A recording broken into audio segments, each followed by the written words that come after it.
Hello friends, welcome back to my channel. मैं हूं आपकी फ्रेंड वर्षा। आज की इस वीडियो में हम बात करेंगे बीएड एंट्रेंस एग्जाम के 2017 के जीके के प्रैक्टिस सेट की। ये हमारा सेकंड पार्ट है। फर्स्ट पार्ट हमने ऑलरेडी डिस्कस कर लिया है। अभी तक आपने नहीं देखा है तो प्लीज़ एक बार देख लीजिए। इससे आपको एक आइडिया लग जाएगा कि 2017 में जो आपसे क्वेश्चंस पूछे गए थे एग्जाम में, उसका लेवल किस तरह का था, जिसके अकॉर्डिंग आप अपने 2021 की प्रिपरेशन कर पाएंगे। ठीक है। और इसके पीडीएफ जो है आपको मेरे टेलीग्राम ग्रुप पर मिल जाएगा, तो टेलीग्राम ग्रुप ज्वाइन कर लीजिए। लिंक अभी वर्क नहीं कर रहा है तो आप टेलीग्राम ग्रुप पर जाके माय कॉमर्स इन्फो सर्च कीजिए। आपको दो ग्रुप मिलेंगे, एक होगा माय कॉमर्स इन्फो के नाम से, दूसरा ग्रुप मिलेगा आपको माय कॉमर्स इन्फो डिस्कशन के नाम से। दोनों को ज्वाइन करना है और वहां पर आपको पीडीएफ मिल जाएगा, तो आप वहां से डाउनलोड कर लीजिएगा। वीडियो को लास्ट तक देखिएगा क्योंकि बहुत ही इंटरेस्टिंग चीज़ें हैं जो हम यहाँ डिस्कस करेंगे। और हो सकता है, क्योंकि कई बार एग्जाम में क्या होता है कि जो क्वेश्चंस होते हैं उनको नेक्स्ट जब भी एग्जाम होता है तो ऑप्शंस को क्वेश्चंस बना दिया जाता है, यानी कि घुमा फिरा के उसी से क्वेश्चंस बनते हैं। तो अगर आप यहाँ पे ऑप्शंस और क्वेश्चंस दोनों को ध्यान से सुनेंगे तो आप 2021 का जो पेपर होगा उसमें बहुत हद तक तैयारी कर सकते हैं। तो स्टार्ट करते हैं। देखिए देखिए कौन कौन से क्वेश्चंस हैं। निम्नलिखित में से क्या वैकल्पिक मुद्रा एक उदाहरण है? करेंसी नोट, सिक्के, चेक या बॉन्ड। बताइए इसमें से क्या हमारी वैकल्पिक मुद्रा का उदाहरण है। बताइए।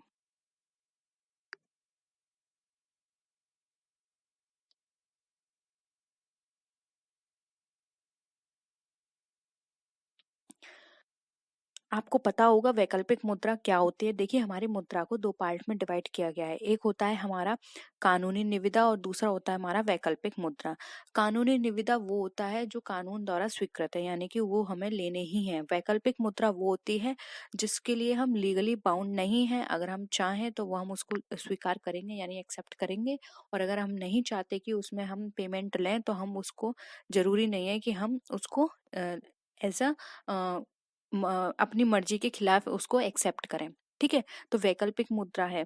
अब देखिए यहाँ पर करेंसी दे रखा है, सिक्के दे रखे हैं, बॉन्ड दे रखे हैं, चेक दे रखे हैं।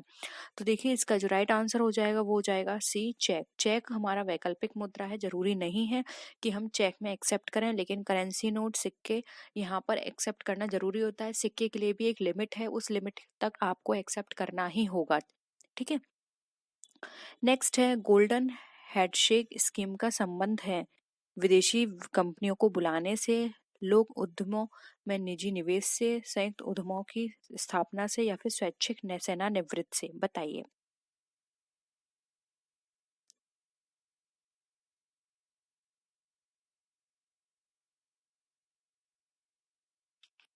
देखिए जो गोल्डन हैंडशेक है, पहले ये जान लीजिए, ये हमारी इसका स्टार्टिंग हुई थी 1960 के टाइम में, ब्रिटेन में हुआ था। इसका एक काम था इस योजना में कि जो भी स्वैच्छिक सेवानिवृत्त हुए हैं उनके विकास से संबंधित था, यानी कि उनके डेवलपमेंट से। तो यहाँ पे ऑप्शन डी, स्वैच्छिक सेवानिवृत्ति से जो भी लोग थे उनको यहाँ पर उनके डेवलपमेंट के लिए बात की गई थी इसके अंदर। तो यहाँ पे ऑप्शन डी राइट है। अब देखिए ये क्वेश्चन कितना अलग है 2017 में जो पूछा गया है। ठीक है। तो कुछ आप थोड़े जो भी आपके जो जनरल अवेयरनेस है उस पर भी ध्यान दीजिए। निम्नलिखित में से किन पंचवर्षीय, अब देखिए पंचवर्षीय योजना पूछा है, पंचवर्षीय योजना जरूर पढ़िएगा। इनका टाइम पीरियड और इनका ऑब्जेक्ट क्या था, कौन सी पंचवर्षीय योजना किस पर फोकस करके बनाई गई थी, ये आपको याद रखना है। ठीक है। पंचवर्षीय योजना में वास्तविक विकास दर लक्षित विकास दर से कम थी, यानी कि हमें इसमें बताना है कि कौन सी पंचवर्षीय योजना थी जिसमें वास्तविक विकास दर, उनके लक्ष्य की जो विकास दर उन्होंने, यानी कि जो भी उन्होंने टारगेट रखा था उससे कम थी। आठवीं पंचवर्षीय योजना, चौथी, पांचवी पंचवर्षीय या फिर सातवीं पंचवर्षीय योजना। बताइए।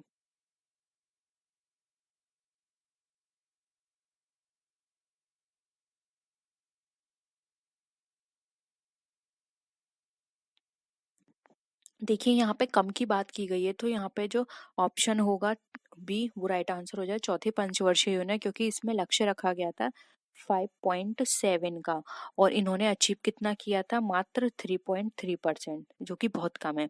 वहीं अगर देखिए यहाँ पर हम बात करें पांचवी पंचवर्षीय योजना, सातवीं पंचवर्षीय योजना, तो देखिए पांचवी पंचवर्षीय योजना का क्या था, 4.4 था, जबकि 4.8 इन्होंने अचीव किया। सातवीं पंचवर्षीय योजना की बात करें तो 5 यहाँ यहाँ पर इन्होंने टारगेट किया था लेकिन 6 अचीव किया। और यहाँ पर नेक्स्ट जो है 7वीं, उसकी बात करें तो 7वीं को भी इन्होंने टारगेट किया था 5.6 और अचीव किया था 6.8। ठीक है, तो यहाँ पर सब इन्होंने ज़्यादा अचीव किया, लेकिन फोर्थ में क्या था, अचीव इन्होंने टारगेट रखा था 5.7% का लेकिन अचीव किया सिर्फ 3.3%। इसलिए कम जो था वो था हमारा चौथी पंचवर्षीय योजना का। ठीक है, इन जो भी मैंने वैल्यूज आपको बताई थी नोट कर लीजिए अपनी नोटबुक में। नेक्स्ट है, निम्नलिखित में से क्या मात्रात्मक साख नियंत्रण की एक विधि नहीं है? बैंक दर, नगद प्रारक्षित अनुपात, वैधानिक तरलता अनुपात या फिर बचत खातों पर ब्याज दर में बढ़ोतरी। बताइए।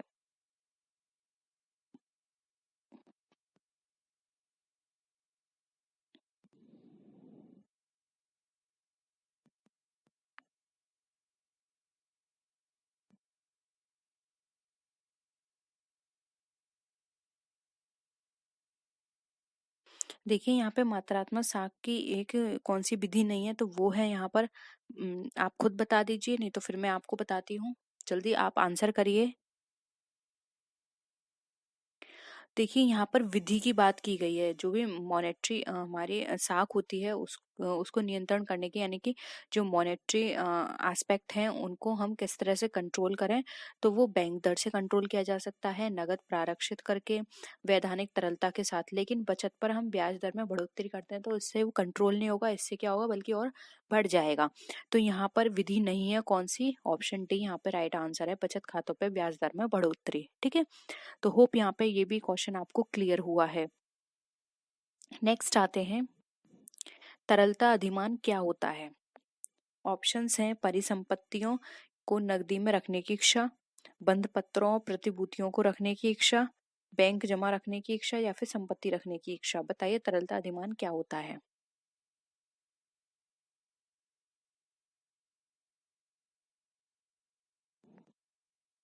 बहुत ही सिंपल है, ये भी जल्दी से आंसर करिए। देखिए, तरलता अधिमान का मतलब होता है कि आपने पढ़ा होगा कुछ लिक्विडिटी बैंक के अंदर रखी जाती है, तो वो होता है बैंक जमा रखने की इच्छा, यानी कि बैंक में कुछ जमा करने की इच्छा को हम तरलता अधिमान कहते हैं। तो ऑप्शन सी यहाँ पे हमारा राइट है। नेक्स्ट क्वेश्चन है, प्रति सेकंड 1 खरब गणना करने की क्षमता से युक्त परम 10,000 कंप्यूटर का निर्माण किसने किया था? देखिए, इतना घुमा फिरा के दे दिया, सीधे सीधे ये है कि परम 10,000 किसने बनाया? एसर, आईबीएम, सीडेक या फिर इंटेल। बताइए।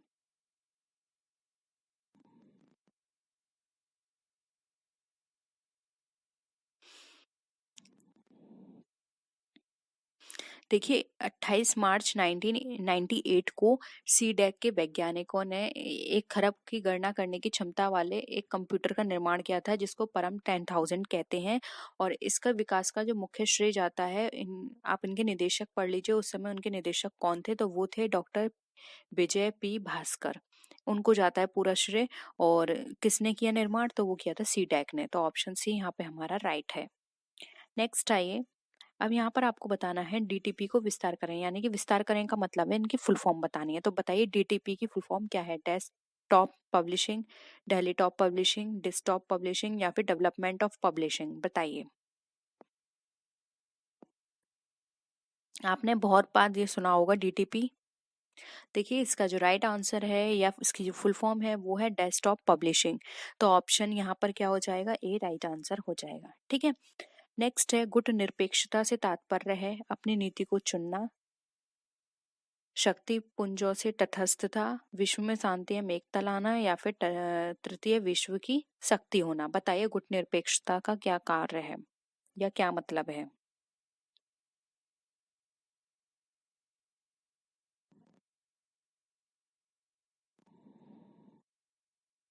देखिए, गुट निरपेक्षता की बात करें तो इसका तात्पर्य है जो भी शक्ति पुंज हैं उनमें तटस्थ लाना, यानी दो देशों के बीच में जो भी शक्ति पुंज हैं उनमें उन अलग रहने की नीति का एक उदाहरण है गुट निरपेक्ष आंदोलन। और इसके पहले सम्मेलन की बात करें तो इसका जो पहला सम्मेलन हुआ था वो हुआ था हमारा बेलग्रेड में। ठीक है, तो ऑप्शन बी यहाँ पे हमारा राइट है। नेक्स्ट है, और ये बहुत ही इंपॉर्टेंट क्वेश्चन है, ये हर बार पूछा जाता है, भारत राष्ट्र संघ का सदस्य कब बना? 1945, 47, 50 या 54 में? बताइए।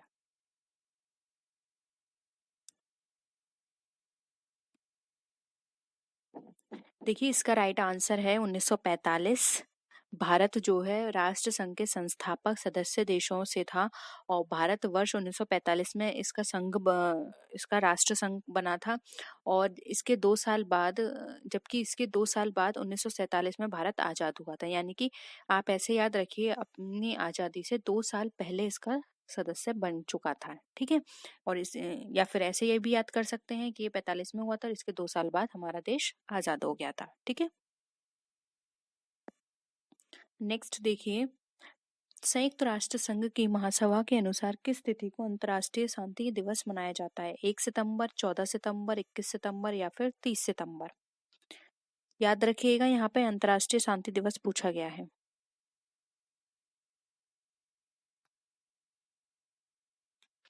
देखिए शांति दिवस का पहले यहाँ पे मीनिंग समझ लीजिए। तो शांति दिवस का मतलब यहाँ पर ये है कि बिना किसी लड़ाई के शांति को बढ़ावा देना। ऐसा नहीं है कि आप शांति चाहते हो लेकिन आप लड़ रहे हो। ठीक है। बिना लड़ाई के शांति को बढ़ाना है यहाँ पर। और यानी कि किसी भी हिंसा से बचाव को बढ़ावा देता है, किसी प्रकार की हिंसा नहीं होनी है और जो युद्ध विराम तोड़ने की स्थिति से उत्पन्न होती है। ठीक है। तो यहाँ पर एक तरह से ये है कि शांति हमें रखनी है बिना किसी लड़ाई के, और इसको मनाया जाता है 21 सितंबर को। तो ऑप्शन सी यहाँ पे हमारा राइट है। नेक्स्ट है, विश्व व्यापार संगठन का मुख्य उद्देश्य क्या है? विश्व व्यापार के लिए सद्भावनापूर्ण बाजार बनाना, विश्व व्यापार को बढ़ावा, विश्व व्यापार की मात्रा में वृद्धि करना और प्रतिबंधों की समाप्ति, या फिर विश्व व्यापार के लिए केंद्र स्थापित करना। बताइए।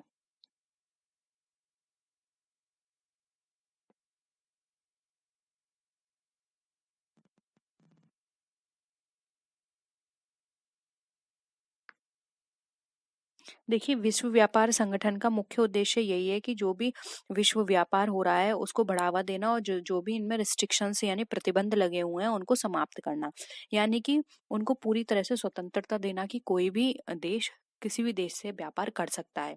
उनमें कोई भी रिस्ट्रिक्शन नहीं हो। वो रिस्ट्रिक्शन किसी भी बेस पर हो सकती है, कोटा के बेसिस पर हो सकती है और जो आपको कस्टम ड्यूटीज होती हैं उसके बेसिस पर हो सकती है, कि उनको हटाना और ज़्यादा से ज़्यादा उनके बीच बहुत, हम यहाँ पर बात करें तो हेल्दी कंपटीशन हो, हेल्दी उनके साथ डीलिंग हो, ये सारी चीजें बताना ये विश्व व्यापार संगठन का मुख्य उद्देश्य है। ठीक है। तो ऑप्शन सी राइट है। अब नेक्स्ट देखिए, यहाँ पर निम्नलिखित में से कौन सा पुरस्कार खेल क्षेत्र में प्रशिक्षण के लिए दिया जाता है? साहित्य अकादमी पुरस्कार, द्रोणाचार्य पुरस्कार, अर्जुन पुरस्कार और दादा साहब फाल्के पुरस्कार। बताइए, खेल क्षेत्र से संबंधित प्रशिक्षण से संबंधित पुरस्कार किसको दिया जाता है?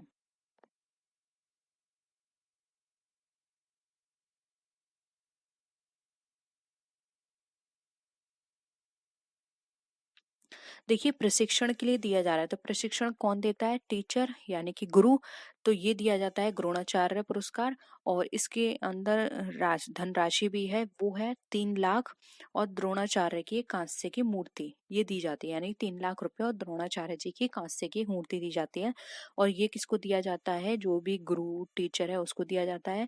और अगर किसी भी खेल में उसके शिष्य को या फिर जिसने खेला है उसको अगर पुरस्कार देने की बात आती है तो वहाँ पे सर्वश्रेष्ठ पुरस्कार है अर्जुन पुरस्कार। ठीक है। यानी कि शिष्य को दिया जाएगा तो अर्जुन पुरस्कार और गुरु को दिया जाएगा तो द्रोणाचार्य। और ये दोनों ही खेल के क्षेत्र में सबसे सर्वोच्च हम बात कर सकते हैं, सबसे बड़े पुरस्कार हैं। ठीक है। नेक्स्ट है, अर्थशास्त्र का नोबेल किसके द्वारा दिया जाना आरंभ हुआ? यानी अर्थशास्त्र का जो नोबेल पुरस्कार है वो किसको दिया गया? अल्फ्रेड नोबेल के द्वारा, स्वीडिश सेंट्रल नोबेल कमेटी या फिर विश्व बैंक? किसके द्वारा ये पुरस्कार देने की शुरुआत की गई? बताइए।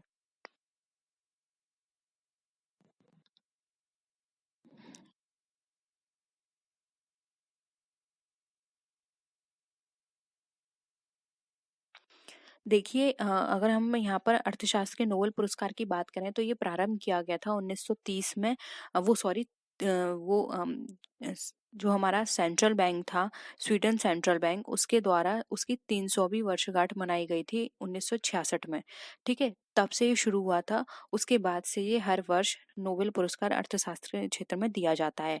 तो ये स्टार्ट किया था स्वीडिश सेंट्रल बैंक ने। तो ऑप्शन बी यहाँ पे हमारा राइट है। नेक्स्ट देखिए, मूर्ति देवी साहित्य पुरस्कार किसके द्वारा दिया जाता है? मानव संसाधन विकास मंत्रालय या भारत सरकार के द्वारा, साहित्य अकादमी, भारतीय ज्ञानपीठ ट्रस्ट या फिर भारतीय विद्या भवन, किसके द्वारा दिया जाएगा बताइए। देखिए, मूर्ति देवी साहित्य पुरस्कार एक वार्षिक पुरस्कार होता है और ये ज्ञानपीठ संगठन के द्वारा दिया जाता है। तो यहाँ पे ऑप्शन सी जो है वो हमारा राइट आंसर हो जाएगा। अब ये ज्ञानपीठ के द्वारा किस क्षेत्र में दिया जाता है तो ये भी नोट कर लीजिए, भारतीय दर्शन और संस्कृति में उत्कृष्ट योगदान के लिए दिया जाता है। ठीक है, तो ऑप्शन सी राइट है। नेक्स्ट है, संयुक्ता पाणिग्रही का संबंध किस नृत्य से था? भरतनाट्यम, कथक, मणिपुरी या फिर ओडिसी?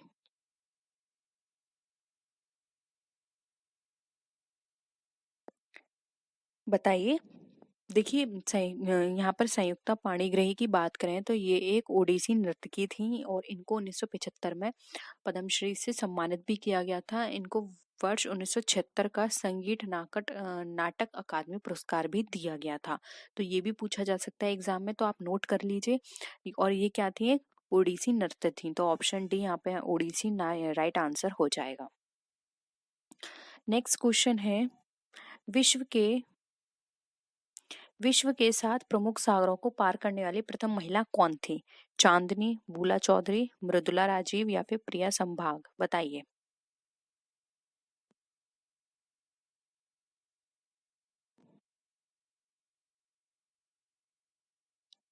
देखिए, जो 7 प्रमुख सागर जो थे उसको पार करने वाली पहली महिला की बात करें तो वो थी यहाँ पे बूला चौधरी।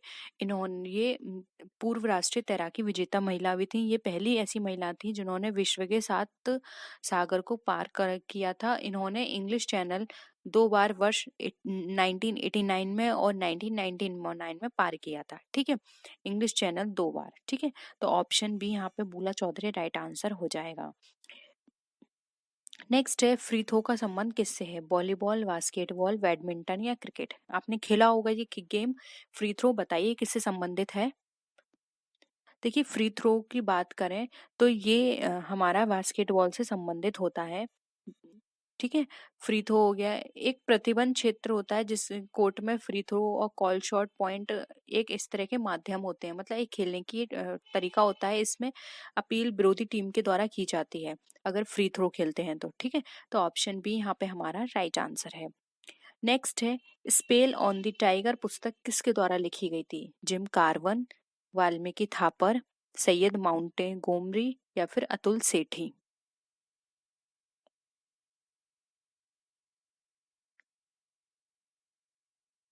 देखिए, स्पेल ऑन द टाइगर की बात करें तो ये पुस्तक लिखी थी सैयद माउंट गोमरी ने। ठीक है, आप हम आपके साथ डिस्कस कर लेंगे कुछ इंपॉर्टेंट बुक्स भी, क्योंकि बुक्स एग्जाम में आपके बहुत पूछी जाती हैं। ठीक है, तो आप मुझे याद दिला दीजिएगा। तो ये थे 43 क्वेश्चंस। होप आपको ये वीडियो पसंद आया होगा। वीडियो पसंद आए तो वीडियो को लाइक कीजिए, फ्रेंड्स के साथ शेयर कीजिए। किसी भी तरह की कोई भी क्वेरी हो तो प्लीज जरूर बताइएगा। नेक्स्ट वीडियो में फिर मिलते हैं आपसे और भी अच्छी वीडियोस के साथ। तब तक के लिए टेक केयर, बाय बाय।